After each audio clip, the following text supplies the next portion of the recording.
palestrante de hoje, doutora Shirlene Viana Moreira, musicoterapeuta, doutora em psicologia pela Universidade Federal, né, Universidade de Juiz de Fora, mestre em música pela Universidade Federal de Minas Gerais, neuropsicóloga com pós-graduação em reabilitação neuropsicológica pela USP e membro do grupo de pesquisa e cognição e linguagem da Cogni e membro da nossa equipe do projeto Integramente. Seja muito bem-vinda, doutora Shirlene.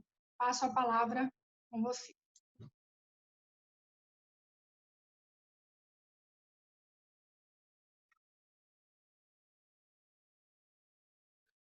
Obrigada, doutora Luciana. É um prazer enorme estar aqui hoje, né, com essa grande equipe.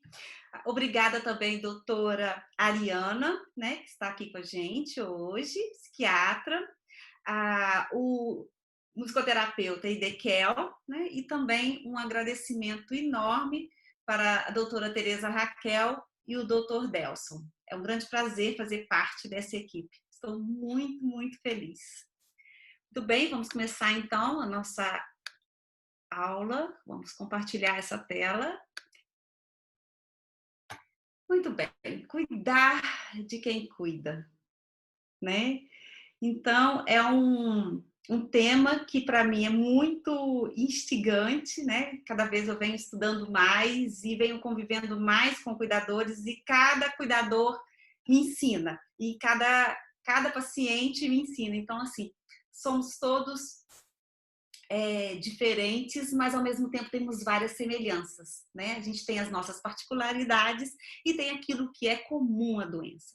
Mas um dos aspectos que eu queria pensar com vocês é exatamente sobre essas atividades extensas e a longa jornada, né, de cuidado ao idoso com Alzheimer. Só quem é cuidador, né, conhece dessa jornada que interfere, causa impactos, né, na vida do cuidador, resultando numa sobrecarga física e emocional, principalmente devido às atividades externas que a gente tem durante a rotina, né? Atividades exaustivas, organização com os cuidados domiciliares, acompanhamento a consultas, a exames, controle financeiro, abastecimento do lar. Então, todos esses aspectos do dia a dia do cuidado do cuidador, do paciente, do cuidado que o cuidador familiar tem desse paciente, né? Então, o que a gente tem que pensar no início da doença, quando esse idoso está com os primeiros sintomas, a demência leve, os cuidados, eles são mais complexos, eles estão mais relacionados com as finanças, fazer compras, à medida que a doença vai progredindo, porque a demência é uma doença neurodegenerativa e a tendência dela é piorar. Então, é a evolução natural da doença. E esse cuidado, ele começa a ficar um pouco mais intenso. Você tem que auxiliar o idoso nos cuidados básicos, na higiene pessoal, no banho, na alimentação. E na fase terminal da doença, os cuidados são muito mais exigentes. Por quê? São mais específicos. O idoso já é movimentação do idoso no leito, manuseio de dispositivos como sonda, oxigênio, catéteres, realização de curativos e até mesmo conhecimento da situação nutricional e o balanço hídrico. Porque o idoso nessa fase está completamente dependente. E nessa questão que o idoso está completamente dependente, a gente ouve relatos de cuidados de cuidadores que começam a dizer que assim, eu aprendi a fazer curativos porque eu cuidei da minha mãe, eu cuidei do meu pai, né? Então, tanto cuidadores homens como cuidadores mulheres. A maioria são cuidadores mulheres. A grande porcentagem de cuidados acaba vindo mais para cuidador do sexo feminino, mas a gente também tem cuidadores do sexo masculino. Então, quando esses cuidadores eles não têm esse suporte de poder contratar um técnico de enfermagem, acaba que esse cuidado vem para a mão do cuidador familiar. Então, mas poucas pessoas, elas estão preparadas para lidar com essa responsabilidade, dessa sobrecarga, que é cuidar do idoso demenciado, né? Existe uma variedade de sentimentos que nos invade o cuidador, né? Que são despertados nos cuidadores, o medo desse idoso falecer, a insegurança, a impotência diante de uma doença neurodegenerativa, a intromissão e a rejeição vinda dos próprios membros familiares, né? Que às vezes a gente pode perceber que é sempre assim, né? A gente tem muito desses casos que a gente percebe que acaba que um familiar assume aquele idoso, os cuidados, né? Algumas famílias, elas conseguem transitar, outros filhos, né, eles negam a doença do idoso como se nada existisse. Então, todos esses aspectos, eles trazem uma sobrecarga dos cuidadores principais, dos cuidadores familiares. E esses cuidadores, eles acabam se sentindo vítimas desse processo, desse excesso de carga de trabalho, né? Porque eles se encarregam tanto desses cuidados do familiar, que eles acabam se esquecendo deles mesmos. Eles não têm disposição para se cuidar, para sair, para distrair, para fazer outra coisa por eles mesmos, porque eles estão tão cansados que com essa atividade toda que eles acabam esquecendo deles próprios. Vamos pensar um pouco nisso. Agora, eu queria que a gente também, existe um termo que chama sintomas comportamentais e psicológicos da demência, né? Pacientes com demência, eles apresentam comprometimento de memória, comprometimento de funções cognitivas. O que são as funções cognitivas? São as funções do pensamento, né? Estão relacionadas ao pensamento. E muitas vezes, né, os impedem, principalmente nas fases mais avançadas, de efetuar um relato adequado do seu estado emocional interno. O idoso, ele não consegue expressar internamente o que ele está sentindo. Então, a literatura, ela vem demonstrando que basicamente 80% dos idosos com demência, eles apresentam esses sintomas comportamentais e psicológicos. E o que são manifestados? São manifestados através de uma apatia, que é o embotamento, o idoso fica mais embotado, perda de interesse e de iniciativa, a irritabilidade, que vem acompanhada da ansiedade, da agitação, da agressividade e também de uma inquietação motora, de uma vocalização anormal, de uma agressão ao cuidador. O cuidador está ali cuidando, aí o idoso agride verbalmente, fala que está roubando ele, né? Então, assim, todas essas coisas que vão acontecendo no dia a dia, né, e que vão desgastando o cuidador, que o cuidador não pensa como se isso fosse um aspecto relacionado à doença. Outro aspecto também que está relacionado muito à questão da ansiedade, mas é o oposto, é a depressão. E a alteração do sono, porque o idoso perde o sono, a família inteira, a casa inteira perde o sono. Então, está todo mundo no dia seguinte meio bambo, sem saber muito bem até como raciocinar. Então, o que acontece? Com todos esses aspectos relacionados, né, com esses sintomas comportamentais, isso faz com que o cuidador pense: eu vou precisar colocar a minha mãe numa casa de idoso, numa instituição, vou ter que colocar meu pai, eu não estou aguentando. E todas essas questões relacionadas à institucionalização desse idoso, ele envolve sentimentos, né, que estão relacionados com fracasso, culpa. Né, assim, nós não estamos culturalmente, nós brasileiros, culturalmente, nós latinos, a gente assume as coisas pra gente, a gente não está acostumado a levar idosos. Então, assim, tem esses aspectos que são culturais nossos. Então, aqueles que acabam, né, institucionalizando os idosos podem ter esses tipos de sentimento. Ou se eles estão dentro de casa com esse idoso, uma sobrecarga de trabalho, como a gente falou inicialmente. Então, né, o que a gente pode pensar sobre essas abordagens, né, que a gente pode fazer com esse paciente quando eles apresentam esses sintomas comportamentais e psicológicos da demência, né? A gente identificar essas alterações neuropsiquiátricas, né? E avaliar a possibilidade de serem secundárias a comorbidades que são especialmente frequentes em idosos com demência.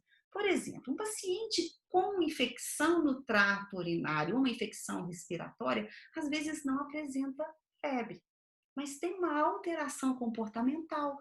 E aquela alteração comportamental do idoso é dizendo, não estou bem.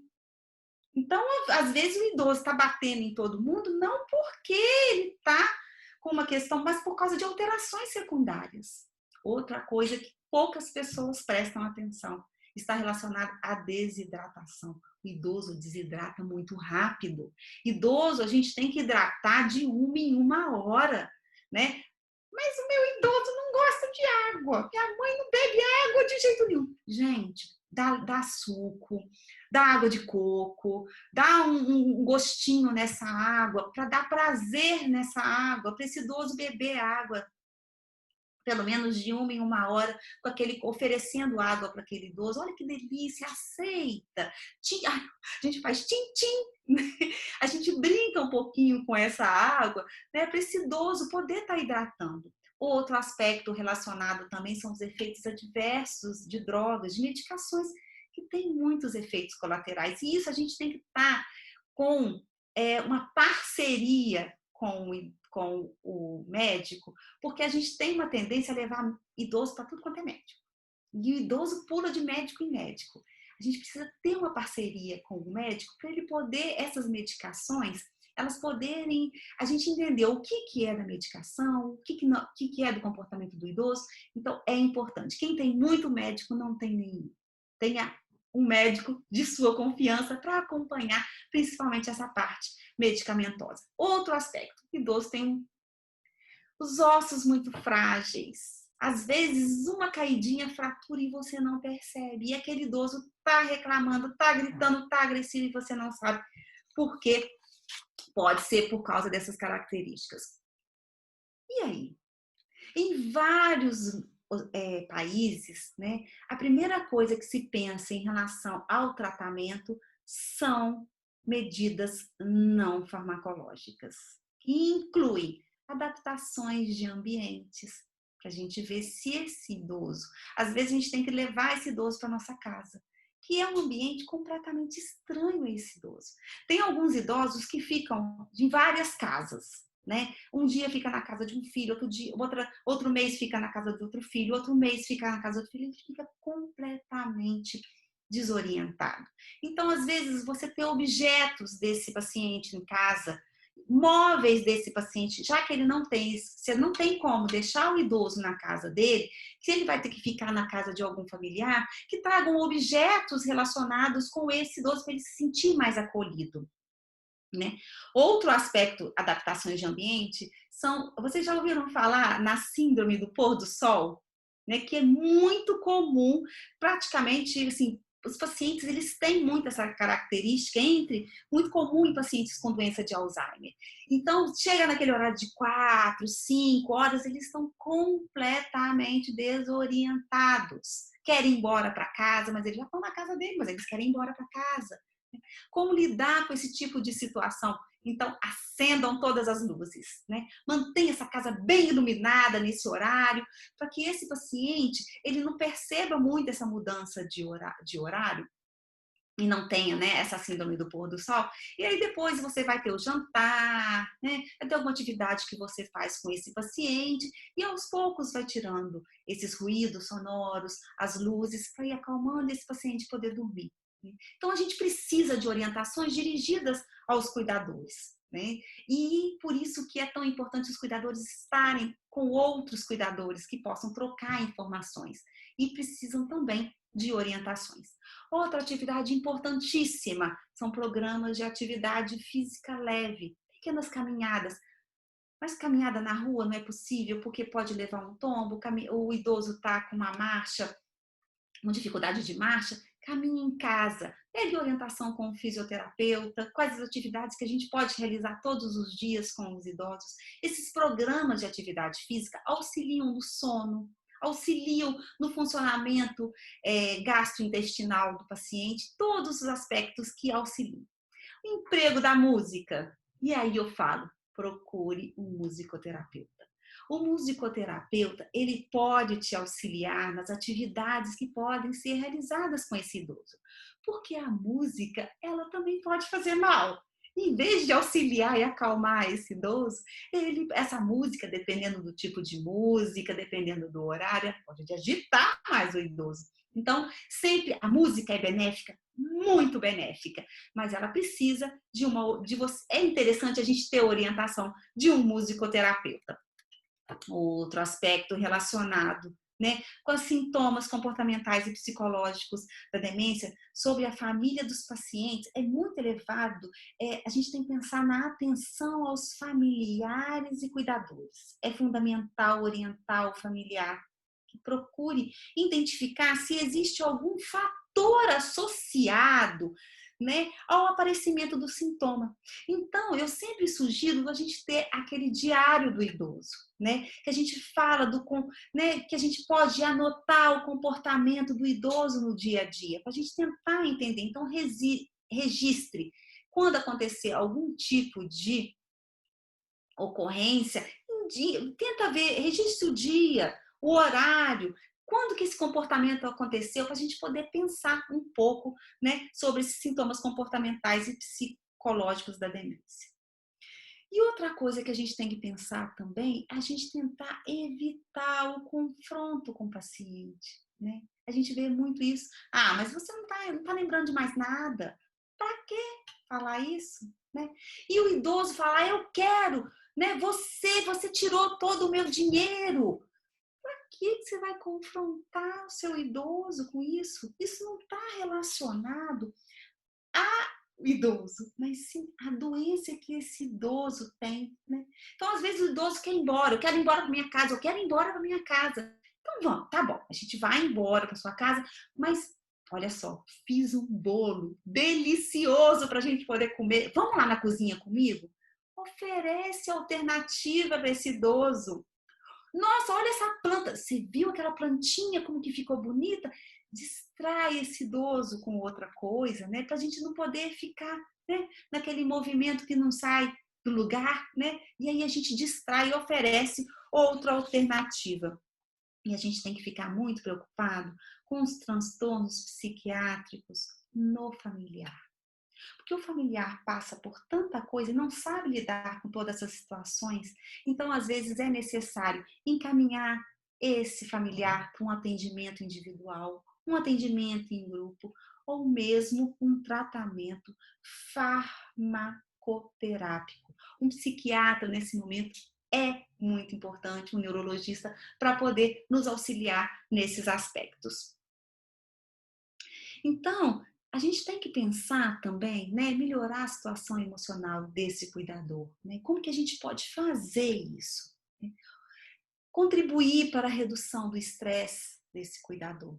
Intervenções sobre os cuidadores é a ação psicossocial mais eficaz para reduzir a depressão na pessoa responsável pelos cuidados. E uma coisa que eu queria falar é que o cuidador, às vezes, né, além desse processo de depressão, também os aspectos relacionados aos transtornos de ansiedade, né, que são intimamente ligados ao medo de falhar, à incapacidade de agir, à culpa, né, a gente se sentir culpado, a preocupação exagerada que o cuidador, eu estou falando do cuidador, tem, né, o perfeccionismo, quer assim que o familiar seja o melhor bem cuidado, então assim tudo tem que estar, ele vigia o tempo todo. Isso traz transtornos de ansiedade e principalmente a síndrome do impostor, que é uma desordem psicológica que a pessoa ela não consegue aceitar e admitir suas conquistas, pois acredita que tudo que acontece, né, é por sorte ou porque alguém ajudou. Então a pessoa ela acredita que é uma fraude e em qualquer momento alguém irá desmascará-la. Então assim, sem sentimento de desvalia que o cuidador fica por ser um transtorno de ansiedade, por ser um transtorno, uma depressão, né? Por conta de todos esses aspectos. Aí eu falo com vocês que esses sintomas e transtornos psiquiátricos no familiar, a gente precisa encaminhar para um atendimento psicoterápico, grupos de apoio e principalmente para tratamento farmacoterápico, como a gente tinha conversado. Então, precisamos montar estratégias próprias do cuidador, né? Esse bem-estar, para o bem-estar desse cuidador. E detectar precocemente essa ansiedade e essa depressão no cuidador. Tá? Então, a gente precisa de suporte, de treinamento para o cuidador, prestação de informações relacionadas à demência e as suas causas, sessões em grupos de apoio, né? Reforçamento afetivo. Os grupos de ajuda e as redes de cuidadores, elas podem ser e devem ser procuradas. Educação e treinamento é outra estratégia que a gente tem. Treinar em técnicas para auxiliar como que vai gerenciar o comportamento do paciente. Foi muito que a gente conversou no início dessa palestra. E a resolução dos problemas da vida cotidiana. Como que a gente pode resolver esses problemas da vida cotidiana? Eu falo, a gente tem que buscar estratégias. E principalmente aconselhamento e gerenciamento de casos. Existências de pontos de ajuda facilmente acessíveis aos cuidadores, né? E aos pacientes que são atendidos, que é o contato com o psicólogo que faz acompanhamento, com o psiquiatra, com o neurologista, o que eu faço nesse momento, essa busca que a gente precisa desse aconselhamento e gerenciamento. Agora, para poder terminar a nossa palestra, eu tenho alguns recados para os cuidadores. Agora é para você que é cuidador. Tente pensar nesses 10 aspectos que eu quero trabalhar com você, que eu quero que você pense e que você reflita. Primeiro, devo não comprometer a autonomia do meu familiar. Eu tenho uma tendência a super proteger esse familiar. Eu não deixo que ele carregue uma compra. Eu não deixo ele sair de casa. Veja, né, com toda essa equipe de apoio que você tem, o que eu posso fazer? Eu tenho uma paciente, uma pessoa, né, um cuidador, por exemplo, né, que eu acompanho, ele não deixa o familiar comer com a própria mão. Ele quer dar comida na boca. A importância de eu poder fazer esse movimento neurologicamente, de eu poder escovar os dentes, de eu poder pentear o cabelo. Todos esses aspectos, eles precisam, né, de acordo também com a evolução da doença, que o paciente possa fazer. Só que em fases muito leves, a gente super protege, tanto que o paciente até começa a esquecer como fazer isso. Então, devo não comprometer a autonomia do meu familiar. Quanto mais autonomia esse familiar dentro do que o paciente consegue fazer, das fortalezas do paciente, deixa ele fazer. Outro aspecto, devo estruturar o meu dia. Por que eu tenho que ficar o dia inteiro por conta do cuidador? O cuidador tem que ficar o tempo todo, o cuidador tem que ficar o tempo todo por conta do familiar. Eu devo estruturar esse dia para que eu tenha tempo para mim, para fazer coisas para mim, né? Que eu possa fazer uma meditação, que eu gosto de conversar com as minhas amigas, que eu converse pelo WhatsApp, que eu tenha esses momentos para me distrair, se eu gosto de fazer uma atividade física, que eu faça. Devo viver um dia de cada vez. O que aconteceu no passado, aconteceu, passado é passado. O futuro ainda vai existir. Para que eu vou me preocupar com o que vai acontecer no futuro? Viva o presente. Viva o hoje, viva o agora. O que eu posso fazer de melhor agora? O futuro ele vai vir como resposta. Devo lembrar-me que os comportamentos do meu familiar estão distorcidos por causa da doença. Ele não está me ofendendo. Ele não está dizendo que ele está me batendo, não porque ele quer me bater, ele não está brigando comigo porque ele quer brigar. O seu idoso está doente. Outro aspecto, cuidador, que eu quero que você pense bem. Devo manter o bom humor com pensamentos positivos. Se desde manhã cedo eu estiver preocupado com pensamentos negativos, né, isso vai me levar o dia inteiro. Traga pensamentos positivos para você, traga o que de bom você pode fazer naquele dia para você e para o idoso. Lembre-se, primeiro coloque a máscara de oxigênio, aquilo que a gente sempre fala no avião. Coloque a máscara de oxigênio em você, se cuide para poder colocar a máscara de oxigênio no seu familiar. Devo procurar ajuda. Devo procurar ajuda. Ninguém consegue assumir tudo sozinho. Para quê? Para que ter o complexo de Atlas? Carregar o mundo nas costas? Né? Ele é tão pesado. Para quê? Tira esse mundo das costas, tira esse complexo de Atlas. Né? Procure ajuda. Devo desfrutar daquilo que o meu familiar ainda consegue fazer. Quais são as fortalezas que esse familiar seu tem? Não fique atrás das fraquezas, que fraquezas são muitas.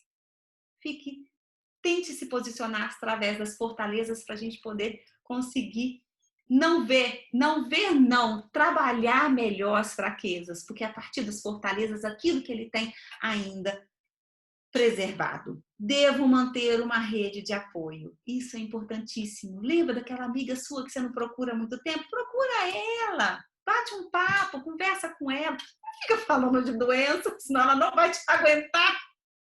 Fale de coisas boas, fale de coisas de você. Procure um livro, leia livro, né? Procure outras coisas que alimente a sua mente. Não estou falando para você desfazer do seu idoso, do seu familiar. Estou falando que a gente tem tempo para tudo. Devo lembrar que estou fazendo o melhor que posso. E aquilo que você está fazendo o melhor que pode é aquilo que você pode fazer. Então, é o melhor que você pode, é aquilo que eu posso fazer nesse momento. É nesse momento desse dia. E, para terminar, a décima estratégia para vocês, cuidadores. Devo cuidar de mim. Cuide de você. Então, é isso. Não há necessidade de ser nenhuma Mulher Maravilha, não há necessidade de ser nenhum super-homem. Obrigada, né? E aí, agora eu passo para a doutora Luciana. Sim. Doutora Shir, muito obrigada pela sua palestra, riquíssima, né? E realmente, assim, me chama a atenção, porque esse cuidador são pessoas que se responsabilizam não só pelo que eu vi, né? Não só pelo bem-estar material, mas existencial. Então, assim, você trouxe muito, né? De forma muito significativa. E eu vejo que também é preciso levar a uma pergunta para esse cuidador. Qual que é o verbo que coloca, né, ao lado da pessoa que você cuida? Como você trouxe essas dicas, eu vejo para os cuidadores. Eu tenho que cuidar, eu devo cuidar, eu sou obrigada a cuidar?